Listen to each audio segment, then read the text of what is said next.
how to turn on data roaming in any Redmi Note series.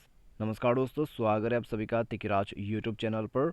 तो दोस्तों आज के इस वीडियो पर मैं आपको बताऊंगा कि कैसे आप जो है डेटा रोमिंग को ऑन कर सकते हैं। तो अगर दोस्तों आपको भी ऑन करना है डेटा रोमिंग तो आज के इस वीडियो को जरूर से देख लेना। वीडियो देखने के बाद दोस्तों आपको पता चल जाएगा कि सेटिंग कहाँ पर है, कैसे ऑन कर सकते हैं, तो सब कुछ आपको जानने को मिल जाएगा। वीडियो शुरू करने से पहले अगर आपने चैनल को सब्सक्राइब नहीं किया है तो सब्सक्राइब करके बेल आइकन को क्लिक जरूर से कर लेना। यदि आप ऑनलाइन पैसा कमाना चाहते हैं तो वीडियो डिस्क्रिप्शन पर आपको लिंक मिल जाएगा और किसी भी प्रॉब्लम के रिगार्डिंग पर आप हमें ट्विटर पर फॉलो करके मैसेज कर सकते हैं। तो चलिए वीडियो शुरू करते हैं। सबसे पहले तो दोस्तों हमें जाना है अपने मोबाइल के सेटिंग पर और SIM card and mobile networks को ओपन कर लेना है। तो SIM card and mobile networks पर जाने के बाद डेटा रोमिंग का ऑप्शन मिल जाएगा, उसके अंदर पे जाइए, डेटा रोमिंग को सेलेक्ट कीजिए और दोस्तों आपको यहाँ पर फॉर एक्सेप्शंस ओनली या फिर आप यहाँ पर ऑलवेज करके इसको टर्न ऑन कर सकते हैं।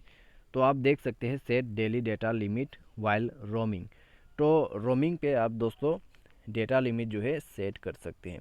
ठीक है, तो कितना डेटा लिमिट आपको चाहिए वो आप यहाँ पर सेट कर लीजिए डेटा रोमिंग को और उसके बाद आपका डेटा अच्छे से काम करना शुरू हो जाएगा। अगर आपको अनलिमिटेड यूजेस चाहिए तो दोस्तों कोई दिक्कत नहीं, सेट मत कीजिए डेटा लिमिट को। लेकिन अगर आपको सेट करना है इस बटन को इनेबल करते हुए डेटा लिमिट को सेट कर दीजिए।